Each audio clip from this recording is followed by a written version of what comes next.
Hello, welcome to the season debut, another year of Pawd Slama Jama. We are here on the Monday before week one for the University of Houston Cougars football team, just days away from kicking off the Willie Fritz era and the 2024 season when your Cougars take on the UNLV Rebels. We have a lot of surprises in store for you guys.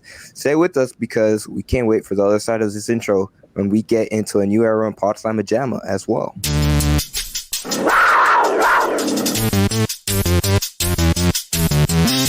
Got high standards, high goals, and we know what it takes to get there. I want to be unguardable, if I'm honest. Coaches coach, players play. And that's a great place to be in your life. So you could care less what other people think.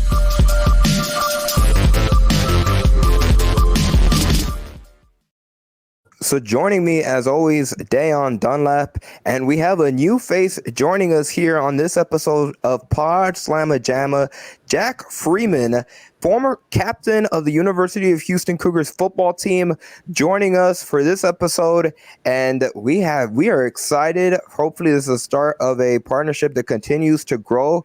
But Jack, how are you doing, Dan? How are y'all doing?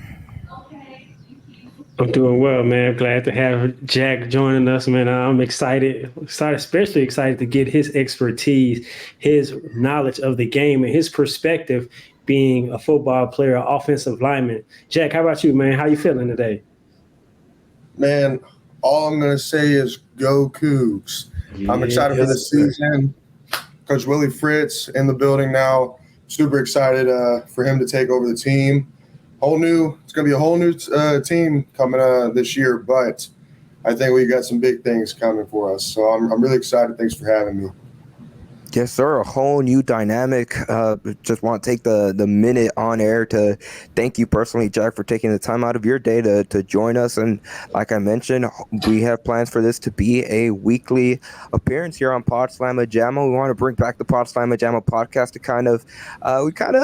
it fell a little bit last season just in terms of our personal lives, but we're trying to bring it back full strength, and obviously we'll still be doing our Let's Rage Cougs post-game shows after each and every single football and men's basketball game. So be sure to catch us Saturday after Houston UNLV for everything. We'll be reacting to everything that happens between the Cougars and the Rebels, and we have a little extra surprise for that as well. So hopefully we'll launch that come Saturday. But let's get into today's episode of Pawd Slama Jama. It's all about obviously previewing not only the 2024 Houston Cougars season, but specifically also looking ahead at their week one matchup against UNLV. And we got Jack on the show. So of course we got to start not only with the offense, but we got to look at that offensive line. Obviously a lot of new faces. Yep. When it comes to that very, very important group, let's start there. Obviously, they were headed by Coach Iman Nagavi last season. Can you talk a little bit about what it was playing for Coach Nagavi, and what are you looking for when it comes to this offensive line? Because like we touched on, it's a lot of new faces. Yeah, so, Coach Nagavi, awesome dude. Love him. He came in there last spring, and after he got there, we ended up dropping like flies. And a lot of us, stuck together, the OGs, about Patrick Paul, myself, and Ruben Yanez, Tank Jenkins, who's still there, Demetrius. A bunch of us stuck it out. A lot of stuff was going on, but being able to learn from Coach Nagavi was, it was really awesome. And he's got a family close to Houston, and he was having to travel down from Tulane to come see them. So obviously he wanted to be close to home, and it worked out perfect. He's a Houstonian, so. Coach Nagavi, he's such a great dude off the field, but, the things that he was able to teach me on the field was just incredible. He just is such a technically sound coach, and I would be in the film room. I would go up to his office, watch film with him and Coach Beach, Coach Shane Creamer at the time. They taught us a lot, and it sucks that I wasn't able to get to stay with them for too long. I was only with them for about, I think, 8 or so months, but, he taught me a lot. I get to see him occasionally every now and then whenever I go back down to Houston, and he loves his guys. He loves coaching O-line. He knows ball. He knows a lot about defensive fronts. He'll prepare you. He loves his job, and that's what you want from a coach. He loves his job. He loves his family. He loves his kids. He loves us. He treats us like kids, his own kids. And, I mean, even last year he had us go to one of his buddies' cookouts at their house, got to hang out at the pool, got to go fishing, whatever we wanted to do. And, I mean, he's just a great dude. I love Coach Nagavi. And one of the things that I'm hearing a lot, and it kind of like you just mentioned, was the family aspect and outside of football. You just mentioned that. I think Coach Fritz really relays that message, and especially Nagavi coming from his former staff, probably like now doing that even more. But you mentioned Tank Jenkins. He's one of the familiar faces that's still on this team, still in the trenches. Have you heard from him? If you heard from him, what is he saying about the new regime, and what's your expectations, just from afar or just from your conversations with him or other coaches on the offensive line this year and what they're looking to form and gel? Yeah, I mean, as we all know, it's going to be a whole different offensive line. Tank is the only starter that came from last year. Demetrius Hunter started a game last year. And, Tank, he's a vet, man. He's a seventh-year guy. And, I mean, I got to play with him for the past 3 years. Tank is a ball player. He is a ball player. He's a dog. He has got the strength. He's got the tools in his toolbox. He's got the fundamentals, all you can ask for in an offensive lineman. And, I mean, he's one of the guys that you want to follow. And, I mean, it is going to be a different, it's going to be a big difference this year. Who knows what's going to happen? But I know that those guys all wanted to rile up around Tank. You got like Peyton Dunn, Jake Wiley, Jonah. You got a bunch of new guys. But I know that I've been down there. Those guys love each other. They work together well. They love being coached under Coach Nagavi. And, I know Tank, this is one of the things that I love about Tank. First of all, I don't know if y'all know, but he always says, can't lie. And he told us in our group chat, he was like, can't lie, guys. I had a bad day. It was on his birthday. And not trying to call him out, but it's just part of the game. And I told him, I was like, hey, bro, you got to charge it to the game. Charge it to the game. Look forward, look past this. Because he was like, man, I had a bad practice today. And you know what? As an O-lineman, you're going to have bad practices. You're gonna have bad practices, whatever position you are.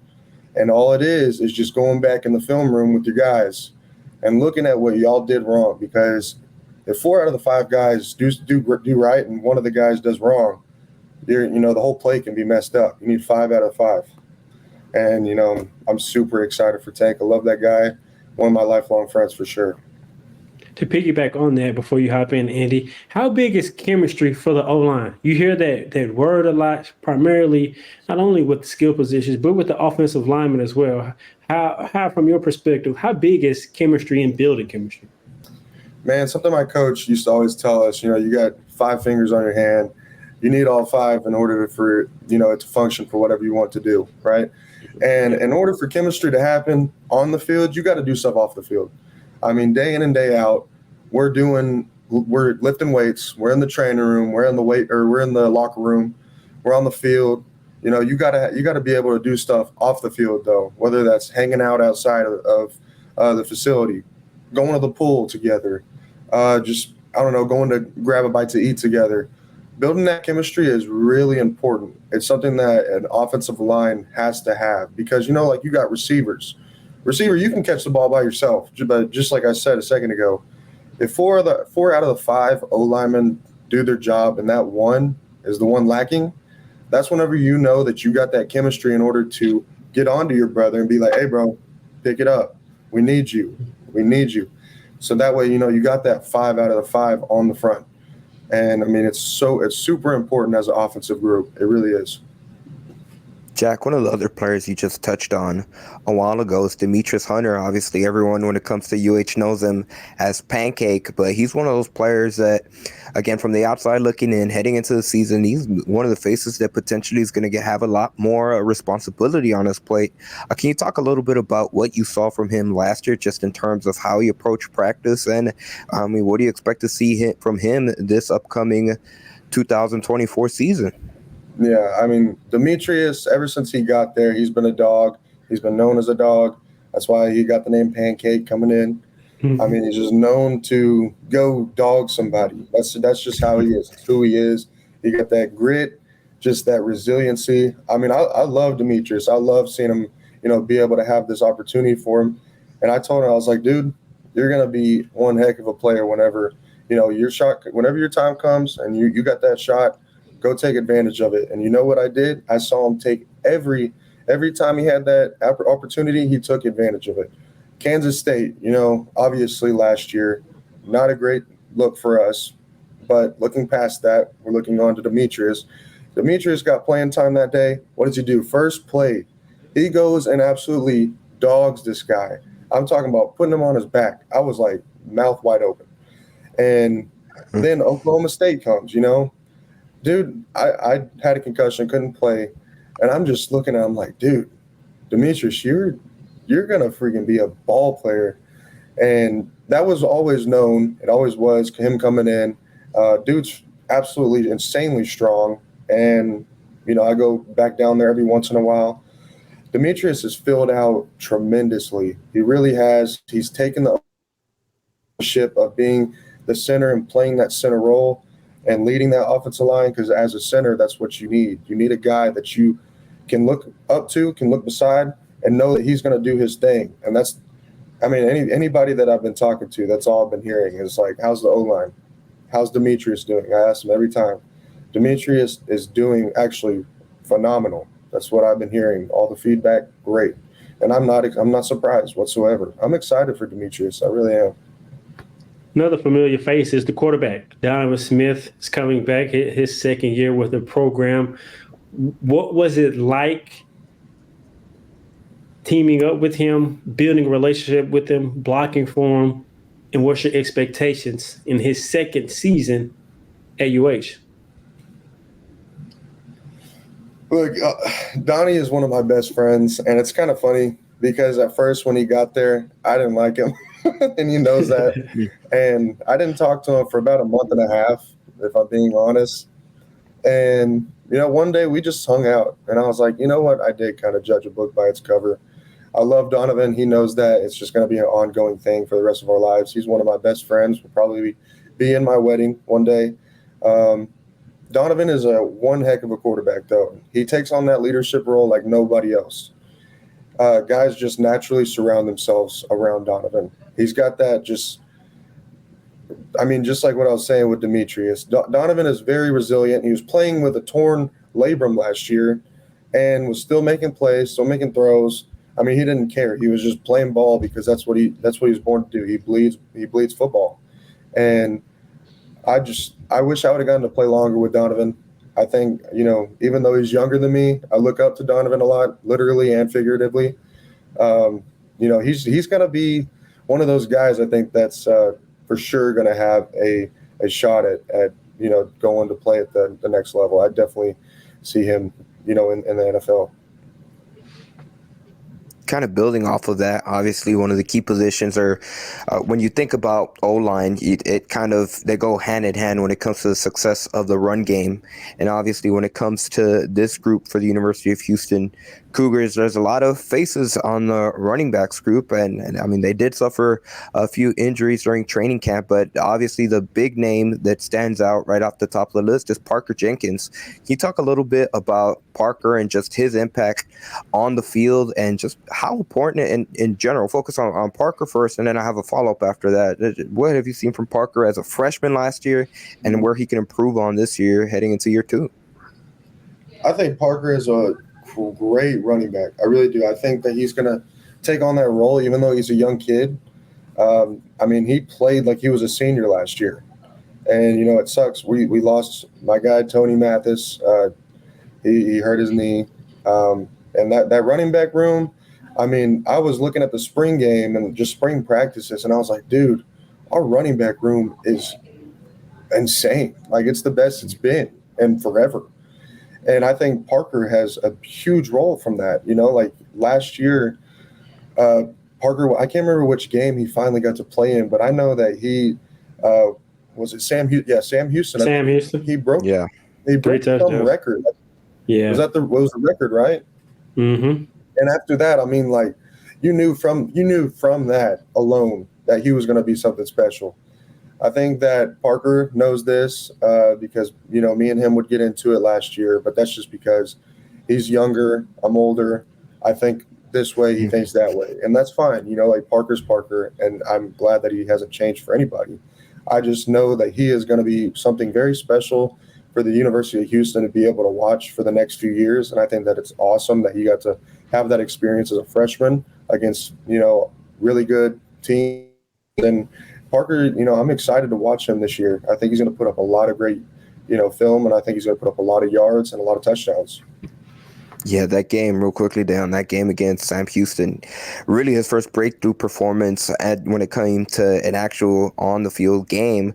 He rushed for 105 yards, 3 touchdowns, and I think there were some burst from every now and then in the first 3 games heading into it, especially against TCU. But like you said, that game right there is kind of where he kind of took that brass ring and for to not go with a run punt, but he literally ran once he got that ring.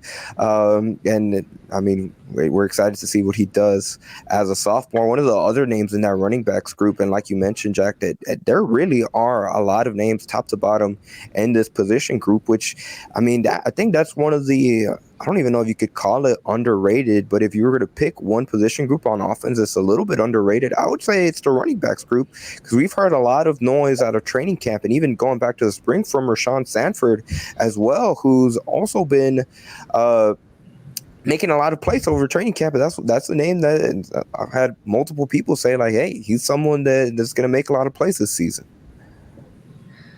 My boy Ray, I love that dude. He is Parker is something special, but him and Parker are just 2 different backs. And I mean, last year during fall camp, I was so excited to see these two because I knew that they were going to both play as a freshman. It's unfortunate that, Ray actually got hurt last year right before the season was going to start. And it's just one of those things that's part of football. But Ray, I've heard left and right that he is going to go crazy. He's shifty. Mm-hmm. He's fast. He's explosive. And he's actually very surprisingly strong. And I love that kid, man. He will put a smile on your face. If you're having a bad day, I know this has nothing to do with football, but just the kind of guy he is, just his character, his charisma that he has, his personality. He doesn't talk a lot too much, but, if you're just around him, he's just somebody he's just a joy light.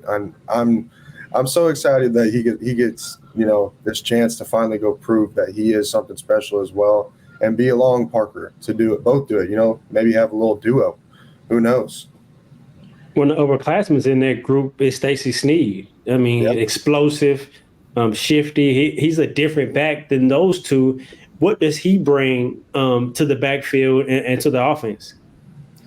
Let me just tell you, Stacy is one of a kind. And I love Stacy. He was my locker buddy, always super positive, just always brought it to the table every practice. He didn't care, what was going on.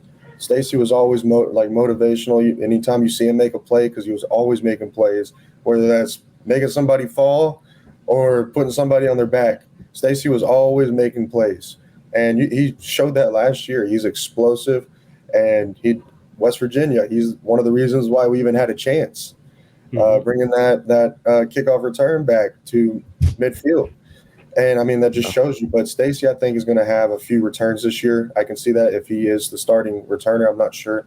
But I know that regarding the running back field or running back aspect of it, I know that Stacy is going to have a lot of touchdowns too. And, I mean, just like I said, it sucks that my boy Tony, that happened to him. I was really excited for it, his senior season. But I know he is in good spirits. He's going to be supporting his guys, Stacy, Parker, Ray. And I know that they're going to be a special group this year. Just like you said, I think they're going to be a very underrated group. And I think that they're all going to push each other to be better. Real quickly, for what it's worth, U of H football, I guess they released their unofficial depth chart heading into week 1. And when it comes to those return specialists, they actually have Brian Macy listed as number 1 in the kick return specialist and Muse as the punt return specialist. And when you look at that running backs group, no surprise based on just hearing you talk, Parker Jenkins listed number 1 on the unofficial depth chart. Rashawn Sanford right below him at number 2. So it's exciting. It could potentially be a dynamic duo, like you mentioned, and hopefully that's good. A lot of good success for Houston when it comes to the running game, and obviously it helps out the entire offense. It certainly gives a lot more versatility. Kind of to wrap things up when it comes to the offense, but Jack, what are you going to be looking for when it comes to the offense this Saturday when they take on UNLV? Man, I want, my position's offensive line. I'm going to be paying attention to those guys. I'm just really excited to watch them. It's a whole new group, and I'm excited to see how they're going to perform. David Ndukwe, first start at left tackle. I'm not sure who the right tackle is. Do you know by chance who the starting right tackle is? Currently on the depth chart, they have Jake Wiley listed as number 1. Okay, Jake. At right tackle. I'm excited to watch Jake, real quickly, let me just go down the list like you mentioned. David at left tackle, Peyton Dunn at left guard, Demetrius Hunter, Pancake at center, Tank Jenkins right guard, and Jake Wiley at right tackle. That was the unofficial depth chart they released on Monday. So, yeah, I know Jake has experience. He got to play at Colorado, UCLA. He has a lot of game experience. It's his last year. So, why not go put everything you have out there for a university that's willing to put it all out there for it. Houston is awesome to play for. I always said there's a reason why there's the word us in Houston, because it's about us. It's about the whole city of Houston. If you see, the football team at Houston, the whole city is just going to naturally gravitate towards it. And that's what you want. Having a chip on your shoulder, coming in on I-45, it says be someone. That's what you want to do. You want to be someone special in Houston. And, that's why guys naturally want to go to University of Houston and go play football there. I'm excited for Tank. That's my dog.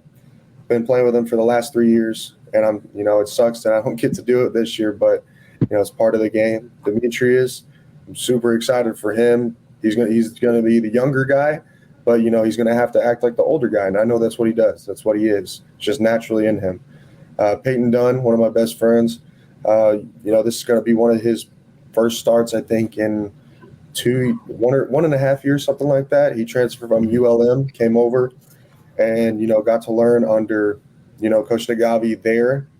And I'm super excited for Peyton. He's a really big dude, takes up a lot of space, strong, smart, and can move really well for his size. Then David Ndukwe at left tackle. It's going to be a big role to fill. That's huge shoes. Phil from Patrick Paul, man, All-American, one of my best friends, going to be in my wedding one day. David, I know that he has everything to be a great left tackle, everything. It's just going to be all up here, and I think that's going to have to be his biggest focus point, and he knows that because I've had personal one-on-one talks with him. And David can be a really good left tackle for the University of Houston for the upcoming years. So I think that, Donovan going to take care of everything. He always has, he always will. He's going to be the field general, I guess, but he's also a dual threat because the dude can run. Joseph Manjack going to have to take care of that leadership role for the wide receiver group, whole new group there. And then tight ends, we got Matt Burns coming back, a couple transfers from a few schools.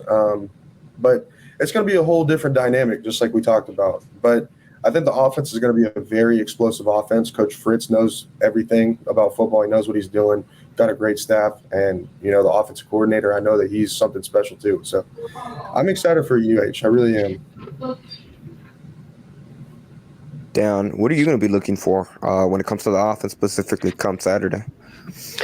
I think they're switching play style from more of a multiple pro style type of offense. So really going to be looking to establish what they want to do. I know it's game one, and as the season goes on, they'll be able to establish with this team what their strengths are. But I want to see what I think they're going to run the ball often, and it's going to be probably under center or pistol, whatever the formation would be. But I want to see like Jack, I mean, looking up front, everything starts up front. If you can't win the line of scrimmage, you can't run the ball, you can't protect the pass, you can't throw the ball. So what is they looking like up front, especially against a UNLV team that I feel like they could and should be able to handle their own? And then the playmakers. I think Boogie Johnson is going to step up big. I think he's electric in the open field. Man Jack is going to be Man Jack, steady, sure hands, reliable. And I think overall, I just want to see the scheme and how they play the game and how technical. Because everything I'm hearing from Coach Fritz is technique, discipline, and playing the right way. And yeah, to kind of piggyback off of both of you guys, I'm excited to see specifically the tight ends group. We had Ryan on Ryan of GoCougs.com whenever we did our video after U of H hired Eddie Nunez for AD, and he talked about how tight ends have really been more involved in the offense, is what he said, throughout training camp, and obviously getting to talk to Jaden York in particular when it came to the media day kind of that the U of H had right before they started their training camp. And obviously we've heard a lot out of Malik Carr as well heading into the spring practice and throughout the summer. It'll be interesting to see how they use them more specifically when it comes to the passing game. That's something that Ryan was really high on whenever he spoke with us a couple of weeks ago. So again, if it adds that extra versatile layer to the offense, something that it's just going to make Houston, going back to your point, Jack, I think that they, not to sound like homers, but I think that they have the potential to be an explosive offense, which we know is key here when it comes to the Big 12, because last year there were a lot of teams that put up a lot of points, and you got to be able to match them. Yeah.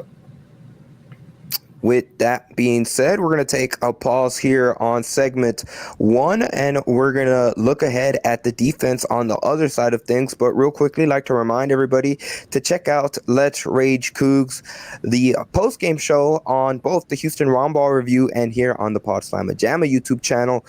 Minutes after the conclusion of each Houston Cougars football and men's basketball game, we aim to do it 10 minutes after the clock hits triple zeros. We certainly aim to do it within that 15-minute window. And of course, while you're here, be sure to hit the subscribe button to the Pawd Slama Jama YouTube channel. It's your one-stop shop for all things Houston Cougars football, men's basketball, and women's basketball as well. And while you're at it, be sure to follow us on TikTok at Let's Rage Cougs, and on Twitter, I guess it's called x.com now, Pawd Slama Jama, which is also different platforms where our shows are available to digest. And with that being said, we'll toss it back to the panel, and we're going to transition from the offense to the defense. There are numerous names to watch along the defense as well. I think it's interesting. You know what? Before we even get into names and specific, I still have a question for Jack. And training camp is long. Training camp is in Houston, and they try to mitigate it as much by practicing in the morning when it came to this year. But what are those battles like in training camp when it comes to the offensive line and defensive line? And let's just start there. What are those battles like throughout training camp? I mean, you're going against the same guy every day. So it's just like spring ball, except, that's all you're doing is football. And it gets so monotonous. It gets so repetitive. You're going against the same dude lining up right in front of you it feels like forever. And, just Houston Heat, it just makes it even worse. So it's like, the 12th man essentially. And I mean, but that's what it is. I mean, that's what makes that chemistry happen. That's what makes you want to see whenever the season comes. Oh, that's what makes you want to go see that guy, like last year, Chidozie, and then now this year we got AJ, Nadame, I think Talik Carr, is that his name? A few new guys, but I'll just use AJ for instance. Going up against him day in and day out, and next you know, he goes and plays, hypothetical, let's just go say he goes and plays UNLV. I don't know why. I mean, I don't know if they're going to play him or anything, but then you see him go get that sack after y'all been going at it against each other, like left and right for the 4 hours that you're out there, and it's something that you just hold pride in. It's just like I was able to block that guy and get him better. He was able to get past me. He got me better. He made me know what I need to do versus what not do, and me showing him different things was able to help him get to the quarterback. So it's just one of those things that, having those battles, it gets annoying, gets monotonous. There's fights all the time. And, for the most part, people don't really know that, but I would assume that they would know that. But it just makes each other better. That's all it is. It's just making each other better.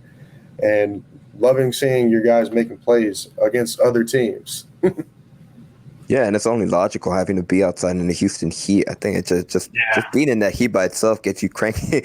And on top of it, that you guys are literally fighting for hours on that heat. It just adds fuel to the fire. So no surprises there. But when we talk about the defense in particular, I think one of the positions that heading into where it was last season, you have a lot of bases, but we got to start in the secondary. And when it comes to this defense and looking at the unofficial depth chart again as of Monday, I guess I'll just go top to bottom where it's listed. And actually, I'll share this on the screen so we can all see it together.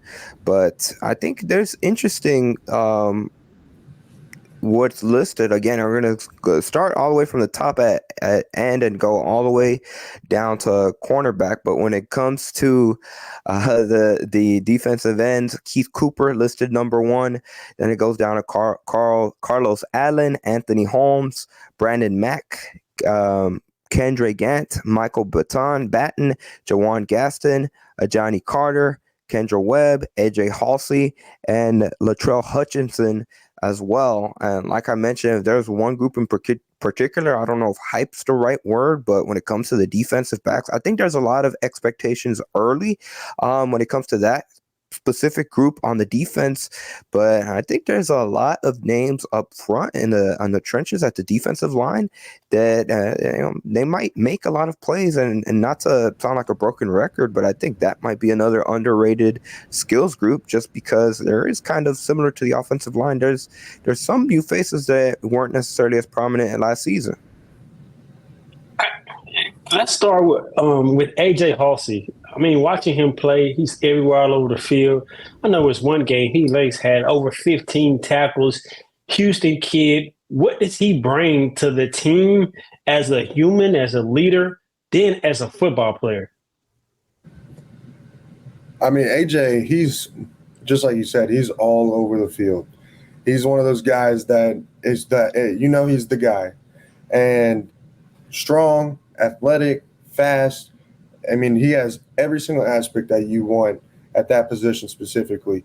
Leadership, and I'm pretty sure he's even a younger guy. I mean, I didn't even realize this because he acts so mature. He's such a mature guy for his age. And, we brought him over from I can't remember where he came from. I know that he was like an All-American as a freshman, set some records there. And I was from New Mexico.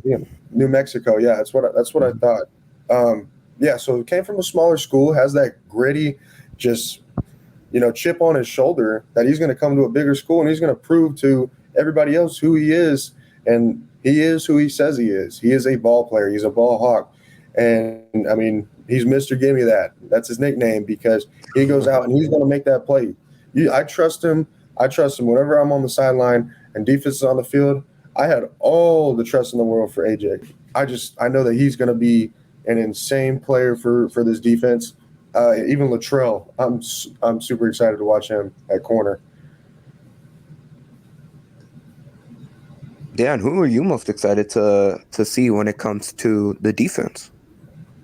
I'm excited to see AJ, but I'm also excited to see Latrell McCutcheon, transfer from USC. Coach Fritz really raved when he talked about him and said he has a potential to play on Sundays. Long corner as far his length, 6'1". So I'm excited to see him. But also, I want to see Brandon Mack. He transferred from Ole Miss, got hurt last year. I'd love to hear from you, Jack, on what you saw from him in a limited time when you guys were able to practice. But just kind of just from afar, looking at him, seeing he came from the SEC, I think he had the potential to kind of keep that legacy of defensive lineman of Houston going. Yeah, B-Mac, he's legit, man. I know he's going to pair up with, him and Dame Tucker. They were both on the edge last year. It was very unfortunate that he got hurt so early in the season. And, I mean, I know that he was going to be a huge role. He was going to play a huge role last year for us. And it was, just like I said, it was unfortunate that he had gotten hurt so, early in the season. But, he's one of those veteran guys, and he's going to be one of those guys that you want to follow. He's a playmaker. He's strong. He's athletic. He's got many moves in his toolbox from the edge. And I know that B-Mac, he's one of those, guys that you really don't want to face on the outside as a tackle. I heard that he had a really good camp, both spring and fall camp, and, just making plays left and right. And I think that he's going to be a problem this year. I think you're going to have to plan your game around him type of guy. And, I'm excited that he gets to play his last year at the University of Houston. Question for you, Jack, and then just honestly, out of curiosity, and kind of connects with the defense, but you playing offensive line, what were the things that opposing D linemen did that either gave you problems or maybe just annoyed the hell out of you that really, was just disruptive? What did defensive linemen do that gave you in particular, just the offensive line in general, fits? I would say I would say more so just the 3 down fronts were probably my biggest flaw. Like whenever I was exposed the most, I just, I was a little bit undersized from weight, and if I had a really strong D tackle in front of me, and I know that this will haunt me for the rest of my life, but like Dante Corleone, D tackle from Cincinnati, he's just got that brute strength, and Chidozie did a great job mimicking him every week. I mean, he was a great nose, and I'm always kind of regretful that I took advantage of that in a way. And then whenever it was game time, we were playing that 3 down front, and I ended up not performing my best. But I would say, our O-line, we were always pretty solid when it came to communication. 4 down fronts were never really an issue for us. I think it was more so the odd fronts that gave us trouble, odd and bare fronts, so 5 down. And then like just picking up twists and blitz, that's, been Kansas State, for instance, they're a big, heavy blitz team. We had to slide a lot of protections because they did 3 down fronts with just blitzing the back or away from the back. And it was just messing with us a lot. And they always had one more guy that we couldn't block. So I would say from that point of view, I mean, probably more so the 3 down fronts and the heavy blitz teams were probably our biggest, they would expose us the most. Kind of sticking up front, go ahead. No, I was just gonna have a quick follow up because it honestly just piqued my interest. But just in terms of what you mentioned, would you say that it's more of like defensive personnel or defensive scheme, or is it? I know you guys obviously last season were transitioning from playing in the American to the Big 12. Did it have anything to do just in terms of how the opposing defenders were in terms of size, or was it just the schemes that they were running? No, it didn't have anything to do with the opposing team, like size-wise. It's just we just didn't perform the best. We didn't plan the best, in my opinion, and we could always done a better job of planning ahead better to prepare for those blitzes. And even whenever it was happening, I mean, we just couldn't find an answer for it, and that was a problem. Obviously, I mean, we couldn't put up any points. And learning from our mistakes, I don't want that to happen this year, and I don't think that will happen this year. Yeah, I was just going to stay up front. We're really 2 players that I want to get you.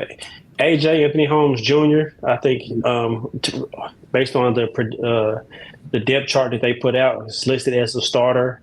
He's got more experience last year, What's your expectation on him, and what have you seen from going up against him at practice? I mean, AJ, he's one of a kind. He really is. I hear in one-on-ones, and I saw it for myself because I would go against him.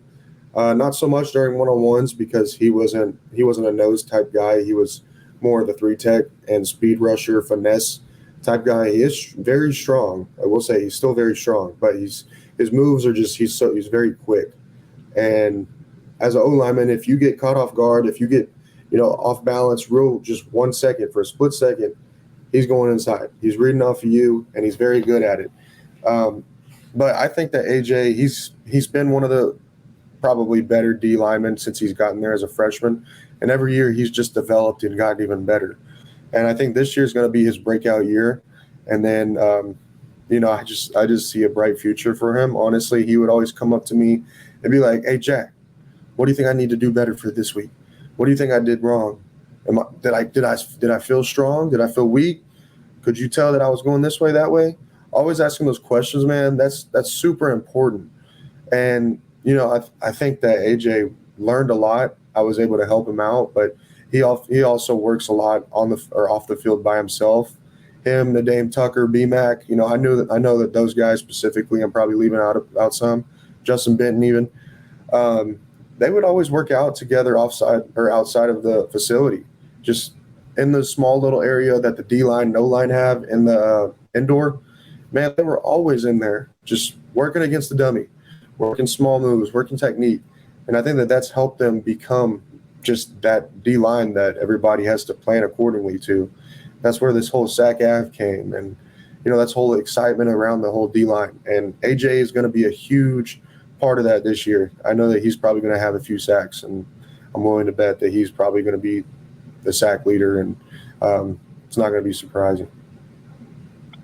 Well, another player that I wanted to talk to you about was Jamal Morris. I mean, it seems as if no matter what player who laced them up with him and got in the trenches, they rave about the man that he is first, and then the football, his IQ, his attention to detail. Kind of give us a glimpse of who Jamal Morris is and how is it playing with him. Jamal, man, me and him, we got into it a little bit actually whenever he first transferred there, but that was my fault. And just the whole situation, it honestly made us actually really close. So I'm thankful that it even did happen. And I looked up to Jamal. I think that he is one hell of a player. I think he goes left and right, sideline to sideline. He's going to make that play, and he's going to give it everything he got every single play. He's just one of those guys, and he's strong, he's smart, he has a lot of experience. Jamal's stepped up as a big leader.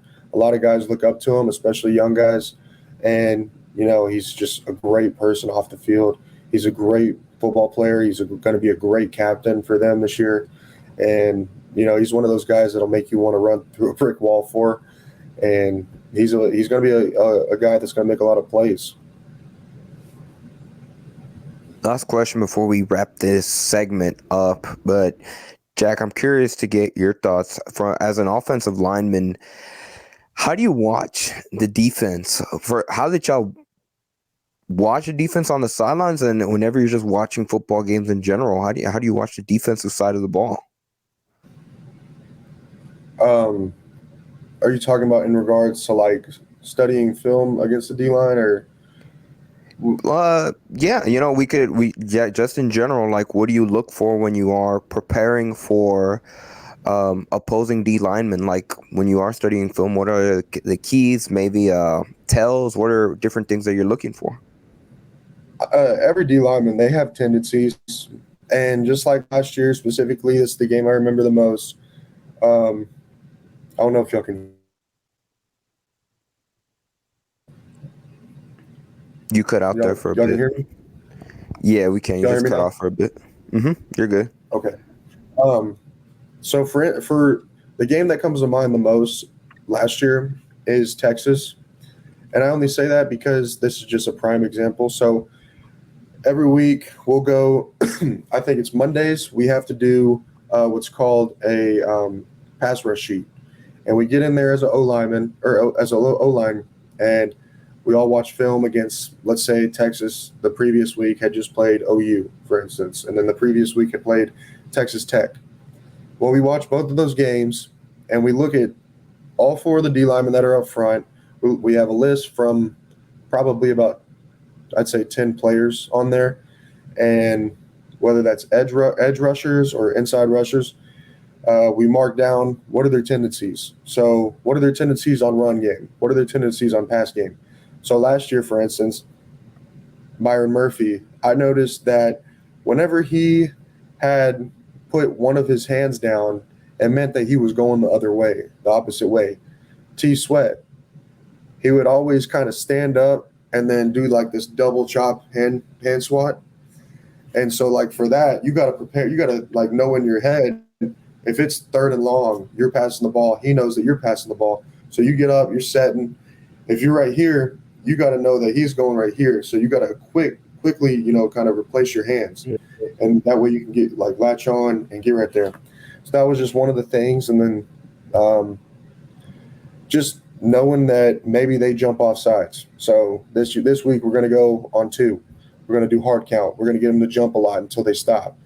Knowing that they may take, if they got a right hand down, they got their right foot back, they take a right foot step first every time, or vice versa. So it's just one of those things that you look on film and you're able to like kind of know before the game that that's what they do.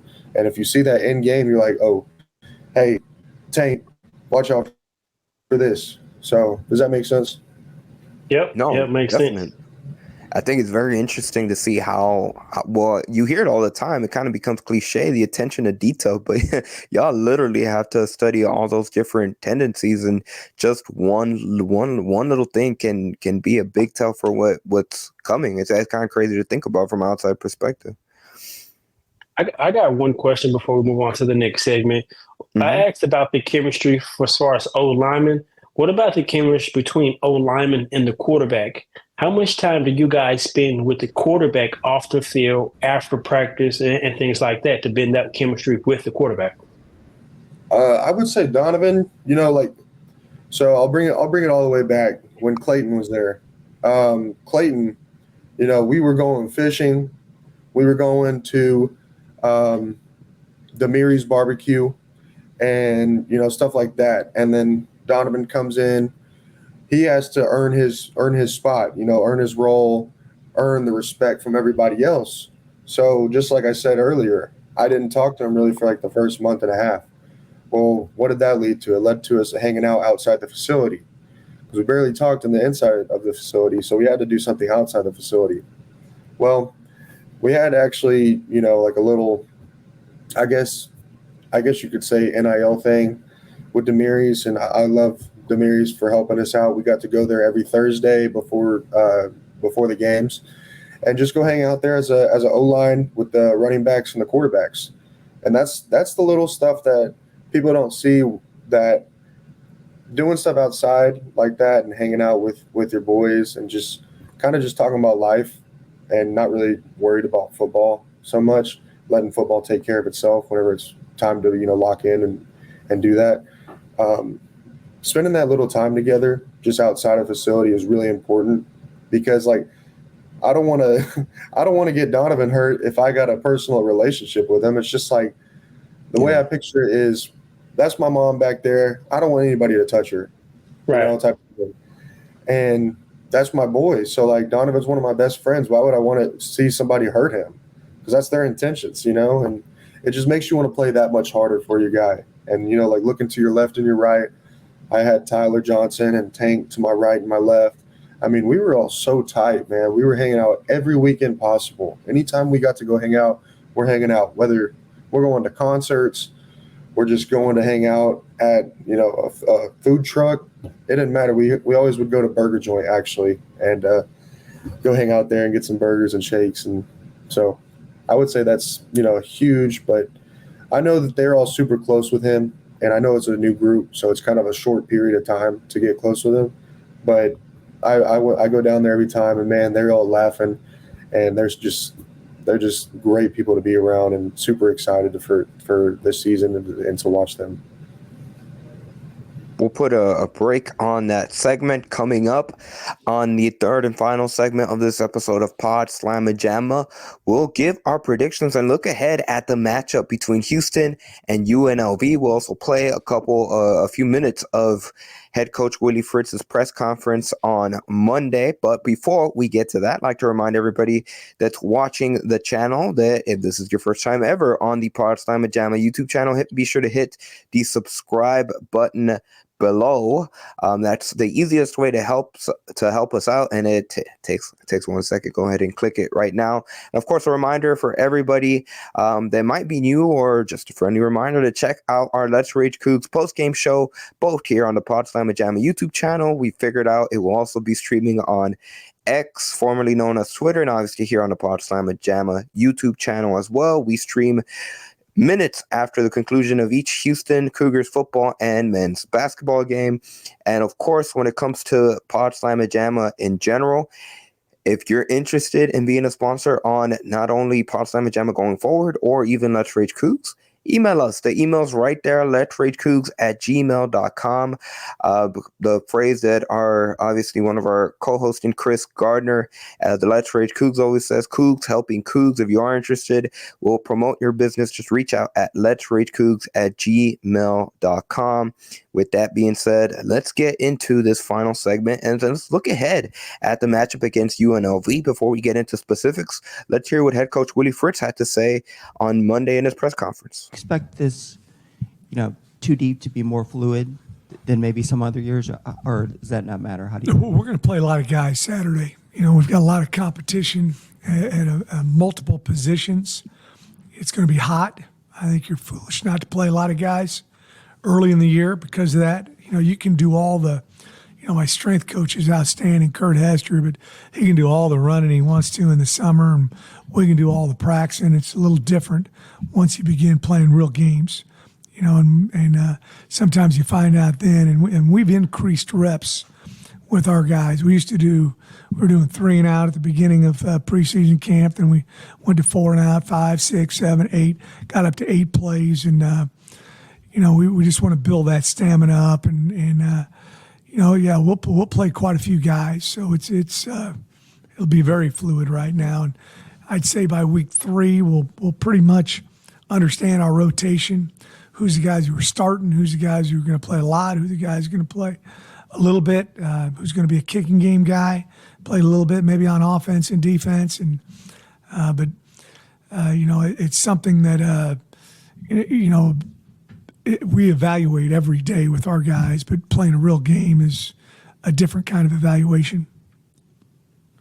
Willie, coming out of the spring and camp and monitoring Donovan, where's the comfort level in terms of how you feel going into the season in terms of the shoulder and just kind of the knowledge of the offense? He's 100%. He's great. We tried to put him on a little bit of a pitch count, and he's a competitor. He didn't want us to do that, so we just treat him like anybody else. The surgery was very successful, and he's doing everything that we're asking of him and more.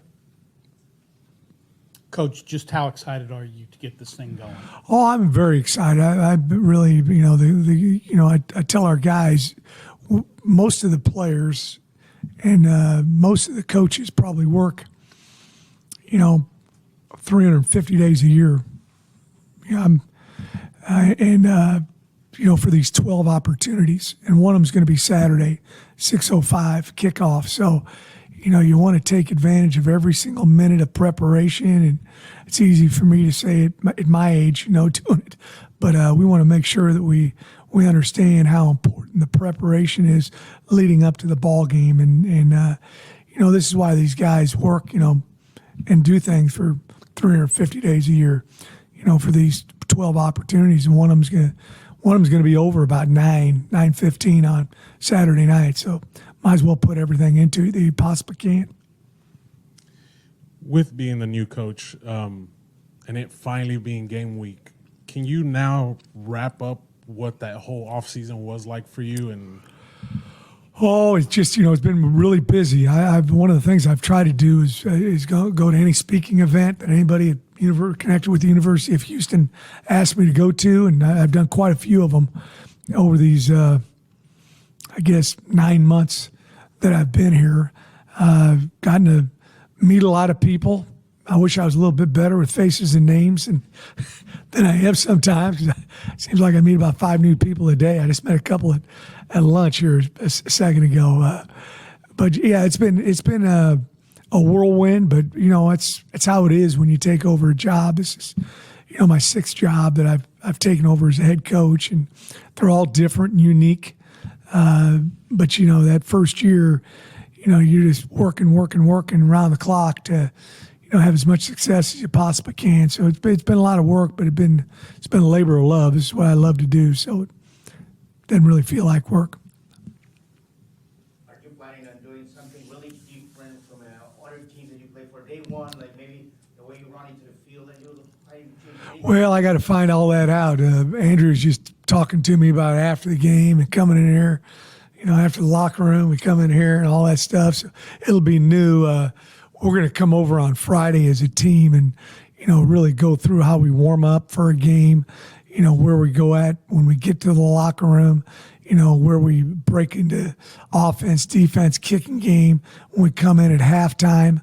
I'm going to talk to my coaches about where they want to position everybody because it is new. I got a lot of guys that have been with me in the past, but, we're all at a new place now here at the University of Houston. So, I try to leave no stone unturned, but I'm sure there's going to be something that happens on Saturday that I wasn't quite ready for. Hopefully not. Willie, I want to ask you specifically about the secondary and just maybe what you saw from them in camp in terms of the production there. Yeah, I'm excited about our secondary. We've got a lot of depth back there in the back end. We really got, I think, 5 or 6 guys that can play corner for us. To what extent and how much, we'll find out. Latrell McCutcheon, he's been chomping at the bit for a year. He's going to be at a corner. A.J. Carter will be another guy that'll be playing corner for us. Jeremiah Wilson, Chris Davis. Then the safety positions for us. We have what we call a anchor position in Hershey McLaurin and Juwan Gaston, both guys who've played a bunch of football. Hershey was a starter last year, West Virginia, and then Contrell Webb, who started for us at Tulane last year and made the trip over here. Houston, Tegan Wilk, who started at East Carolina last year, and they had a really good defense. A.J. Halsey, who's played a ton of snaps for the Cougars, and Noah Guzman as well. So we'll I feel like we got good depth, and we'll play a lot of guys. And not only those guys play on defense, but a bunch of those guys are going to play, for us in the kicking game, covering punts and kicks and kickoff return, frontline guys, and PBR, pump block return unit. So those guys will play a bunch for us. Probably 8 of them will play quite a bit in the secondary for us. So once again, that was University of Houston head coach Willie Fritz. The biggest thing that stood out to me about his comments, he said at the beginning and then towards the tail end there, about one, the amount of depth. He was talking specifically about the secondary, but his plan, I guess the coaching staff's plan for the first 3 weeks, get in as many players as possible and try to figure out the rotations from there. I think that's what perked my ears. What about y'all? What stood out to you about Willie Fritz's comments right there? Yeah, that's one of the comments. And I think I like that approach because for me, it seems as if you allow the players in their play to determine their playing time and their role on the season, on the team, and on each game. But also, I think how he talked about which it seems different from the last regime as far as making himself available, building connections, the contacts, talking to people, being personable. I think that's one of the huge differences that I'm seeing from afar. And actually talking to a high school coach in the Houston area, he kind of reiterated that and the difference between this regime and last regime, and how Coach Fritz is very inviting and making himself available and actually wanting to keep Houston kids, or Texas kids for that matter, in Texas. Jack, what stood out to you? Just the depth, I think is something that stood out a lot. I think that a couple things actually At the beginning, he was talking about how they're going to play a lot of guys in the first few games. They'll find out they're for sure starters by game 3. I mean, the first thought to me was the offensive line. I know that they've had a bunch of battles throughout fall camp with. That's why I even asked who was the starters right now, because I mean, I don't think anybody knows. I mean, I know at tackle position they got definitely some competition there. Shamar Habdi-Lee definitely has had some reps starting with the ones, and then can't remember who. Oh, Jonah, can't remember his last name, but I know that he's had some competition starting at the ones. So I think that they'll definitely know who the starting 5 will be by game 3. Also, what he said is just actually, everybody just kind of expects all of us pregame wise to just, go through the Cougar walk, and then we have warm-ups and stuff. Everybody thinks we just go warm up out there as a team. That's not how it works. Like we got segments. We go out. So kick returner or returners will go out within the first 15 or so minutes that we would normally get there. And it's probably different with his staff. And then it would be centers and quarterbacks after that. And then after that, we would stay out there and the whole team would come out and then go back inside. And then we would all come back out again. And so it's different with every staff. So I'm kind of curious how he runs his pregame warmups. How important is that to kind of build a routine for yourself as a player, to build a routine and kind of get settled in a routine as you begin to prepare yourself mentally, physically to play a game? Man, it actually is really important. You got to get your mind right. It's a time that you're able to focus on your snaps and focus on your time with with your quarterbacks, getting your exchange right, and just getting to a point where you're able to do that same routine over and over and over. And if one day you're sloppy in your routine and you're just like, lackadaisical and honestly like half-assing it, I'm sorry, I don't want to cuss on it, but it's just you're good. It's good. Like if you're being lackadaisical with it, it's not gonna work out in your favor. It's just you got to take every single snap, whether if it's you going against somebody else or if it's you going against the air. You got to take every single snap like you're about to give it 100%. You got to take mental game reps, and that was really important for me. But yeah, I'm curious to see how he's going to run his pregame warm-ups. That's something that honestly it kind of gets overlooked. You don't really think about, something that from a fan perspective it seems small, but for you guys, like it's a big deal. That's routines, and y'all, for the lack of a better phrase, it's kind of like dress rehearsal. Y'all got to practice the pregame so that you guys are mentally and physically prepared for that. So I think that's definitely an underrated aspect of it's something that kind of gets overshadowed and overlooked. But let's get into UNLV specifically. They're coming off a successful season. They finished 9-3 in 2023. They got to host the Mountain West Championship game last year, and they face some question marks. I think the biggest question mark is going to be who ends up being the quarterback, who ends up being the starter for them when they enter TDECU Stadium and take on the Cougars.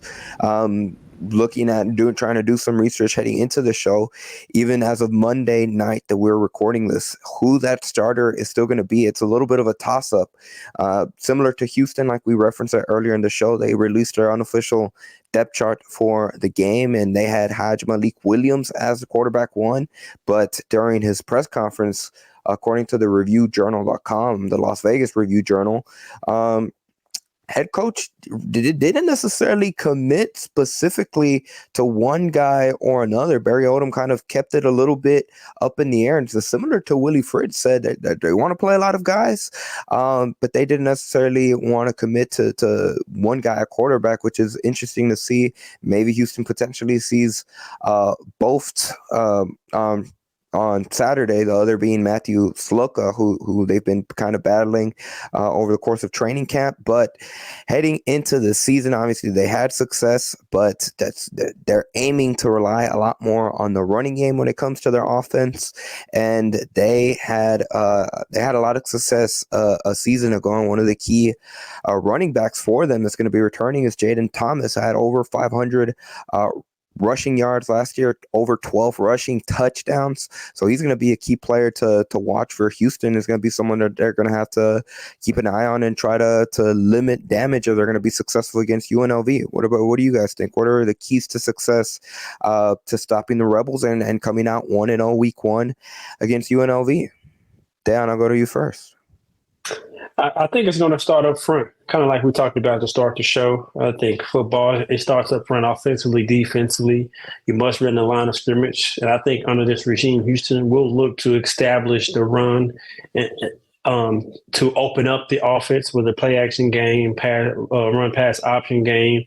And so I'm going to be looking at the offensive line. If they can win the line of scrimmage, if they can get Parker and Ray and Stacey Sneed going to be able to get that play action game going, and even use Donovan as a run threat as well. And so I want to see how their approach to the game, and if they can win the line of scrimmage on the offensive and defensive end, and how they use Donovan. I think he has a lot of tape out there, so I think they can really, really tailor their system to his strengths and allow him to do the things that he do well a lot. Jack, what say you?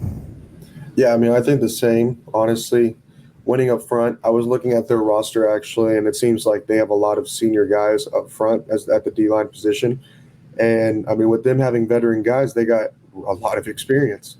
I mean, our guys don't have a lot of experience just regarding them playing together. And I'm not 100% sure how long those guys at UNLV have been playing together, but I do know that there was a lot of seniors on that roster, making them have a lot of game experience. But yeah, I think that opening up the run game will be really important and getting them going. I think Donovan being able to utilize his legs, and he can also throw the ball, and then just using the new receivers that we have, the whole new receiving core. I forgot to mention earlier, we got I think our tight end group is going to be really, really solid this year. The best it's probably been in a few years. Jaden York was one that I actually forgot to mention. I think that he, just watching film from him, I think that he is going to be a standout player. I think he's going to be a guy that they're going to utilize a lot. Obviously, Manjack, he's going to do Manjack things, just make crazy plays. He's going to, just go be a ball player. That's all he is. And I think just making sure that we can win up front, I think giving Donovan time is just going to be really important. Yeah. Quick question. Definitely. Go ahead, Dan. Quick question, Jack. From a fan base perspective, and from you being a former player, what's the outlook on the fans showing up and supporting? Is it as simple as if we win, we know they'll show up? How do you guys feel about that aspect? Am I supposed to be honest here? Please, yeah, go for it. Go for it. Hey, we're very critical of the fans. We be honest about a lot how Houston fans primarily show up to see the other team. So we keep it real. They're very fickle. Yeah. I think just like I had mentioned earlier, with Houston, if you win, they'll come type of thing. But even going back to that 2021 season when we were winning, we still didn't have the fans. Last year was the most sales for season tickets that we had sold, I think, in the history of UH. And obviously, I mean, we're going to the Big 12, man. It's exciting. This should be an exciting year for us. We got a whole new coaching staff. We got a whole new head coach who, Coach Fritz he's the real deal. And truth be told, I mean, it would honestly be kind of heartbreaking, honestly upsetting to see, for the most part, if we don't do good, fans aren't going to come regardless.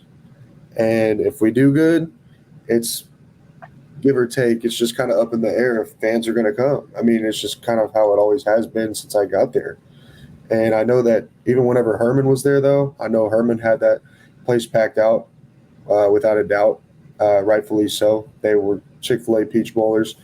And I think Coach Fritz can, get us there. I think that he can get us to a New Year's Six football playoff. I think he can. And I think that having that fan base is really important. I mean, you look at no disrespect to some teams, but like they can be really bad, but their fan base, they're just outrageously good. Like they're just they pack with the stadiums. Like it's a no-brainer. Like we're going to the game, and I think that having a fan base is really important in college football. I mean, I remember this weekend actually, my pastor was talking about how he went to A&M and like he played a part. He said, I felt like I played a part. I played a role. Like even though I'm not on the field, I feel like all of us in the stadium, in the stands, we played a part in making that team on the other side have to take a timeout. It's just little things like that can go a long way. And if we have a lot of fans, we can make a lot of noise. That affects the other team. And UT, for instance, man, like UT was the best, most energetic, electric game that I felt like I was ever at UH. And that's because our fans came, man. It was exciting to be there. It was an exciting game. It was exciting to play. And if that's the case, man, like it makes you as a player want to play that much harder and that much better. Like, I mean, and it just showed. And Stacey got that first down, by the way. Honestly, we couldn't have said better. Like I think you hit the nail right on the head, and it's something that we've mentioned in previous shows. Chris Gardner's mentioned on his shows. Different outlets have all mentioned it. But Jack, I think you might be the first player that on a platform like this that you said it, which I think is very important for fans in particular, because you're right. That game against Texas, against UT, it was electric. When y'all tied the game, y'all came back. The energy, like Dayon mentioned, that should have been a first down. That questionable call, and the fans were letting those officials know about it. And even though obviously the outcome wasn't what UH fans would have hoped, like they had y'all's back. They were saying like, what kind of, obviously not to put our homer cap on, but that's stuff that's college football is about, right? Ride or die with your university, your alma mater every single week. And to your point, I think Tom Herman, going back to the 2014, 2015, 16 era, showed that it can be done. And hopefully, Houston fans rally around that, because one, it is an exciting time. It's still the Big 12 schedule. It's a brand new expanded Big 12, and who knows what moves they continue to make. But two, it's Willie Fritz, first year head coach, come out, support. I mean, he's laying the groundwork for hopefully what's a foundation is able to get back to those golden days that was 8 to 9 years ago. But I think it's very important that you said that, because it's true, and now we know that the players absolutely, it matters, and it had to be said. So kudos to you, and that's definitely just more fuel. If you're a fan, if you have tickets to Saturday's game, and maybe if you're contemplating getting tickets to Saturday's game, get them, go out, support the Cougs. And you just heard it from a former player, former captain, Jack Freeman. Y'all make a difference in that game, and again, that's what college football is all about. I kind of hate doing this, but you know what? First game of the season, might as well. Y'all have any score predictions for Saturday, UNLV? I'll go first. I think slow starting first half, first game, both sides. I think second half, offense gets it going. Houston begins to kind of pick up the pace, and I think they're going to go 34-21. 34-21 Houston. I think Donovan is going to have a really, really big game, and I think Parker is also going to have a big game. I could definitely see that. That was kind of around the same range that I was. Didn't have an exact score, but I saw, UNLV maybe scoring 14, 21 points. I don't like doing this kind of stuff, honestly, just because, I mean, it's just it's kind of hard. But I did envision exactly around that same type, around like I was going to say around like 31-21 type of vibe, but I definitely see in UH pulling out a 2-digit score. Yep. Same. I kind of hate that I put you on the spot, but week one, this, to me, it kind of reminds me a little bit of not last season, but the year before that, the 22 opener between Houston and UTSA. Obviously, they had to go up in the Alamo Dome. A little bit different just because obviously UNLV has a big question mark at quarterback. But Jack, like you mentioned, they do have a lot of seniors top to bottom around the roster. But I think that inexperience, or at least that unfamiliarity that UNLV will have at the quarterback group's going to play a big factor. And I think Houston, I agree with both of you guys, will have a double-digit victory over the Rebels, and hopefully they're celebrating a 1-0 start to the Willie Fritz era. And I think it'll be interesting. It being at home, I think, even though obviously Las Vegas is hot too, that humidity is going to play a factor on Saturday. Dry heat is very different from humidity heat, and that might play a factor once we get into the third, fourth quarters of the game. But that's pretty much going to do it for today's episode of Pawd Slama Jama. Again, we can't say thank you enough to Jack Freeman for joining us on this episode, and what will be a weekly thing going forward throughout the football season. So we'll be recapping whatever happened on Saturday between Houston and UNLV, and we'll be looking ahead at their week 2 opponent. Jack, I'll toss it over to you. Where can if you want to promote where people can find you and anything else that you'd like to share, this time's yours. I just want to say thank you. Y'all can find me at, my socials are all Jack Freeman IV. Just want to say, just like I said, thank you for having me on here. Just time at Houston was amazing. I just loved every single second of it. Got, an awesome degree from an amazing university and got to play football at a place I love being at. I'm forever going to be considered a Houstonian, even though I'm from South Dallas. I actually love Houston more than I love Dallas now. So I'll forever consider myself a part of Houston. It's a, big place in my heart. And man, come out to the games. I'm excited for this season. I know all y'all should too. Coach Fritz is going to be an amazing factor for this season. He just makes everybody on the staff feel a part of it. And just going back to a little story, my sister used to work for him at Tulane. Actually, she was the cheer coach, and Coach Fritz actually went out of his way to go ask how she was doing. Didn't have to do that. Asked how my family was doing. So I mean, it's just one of those little prime examples that shows what kind of person he is, and it's pretty evident that he is like that. So, I wish I would have gotten to, potentially play under him, but I'm super excited for this upcoming year. Excited for the O-line, and excited for all the vets and to just go show out. So y'all go support and go Cougs. Well, first and foremost, thank you, Jack, for joining us, and looking forward to continuing the partnership. You're a natural, man. I think you got this media thing down. You're a natural, and very appreciated, me and Andy and our entire team. But I'm excited for the new regime, Coach Fritz, and I was when I interned in undergrad, and I was at UH, and I interned at KPRC. His daughter was the sports anchor at the station I interned at, and we was able to form somewhat of a relationship, professional relationship, working under her and teaching me. So I'm excited. I'm a fan. And like you, Jack, I'm from Dallas, as you can tell in the backdrop, but I love Houston, man. Houston is my second home. I'm a Coug, and I'm excited for this season. And you heard it from Jack. It's important to the players, for the fans to show up and to support.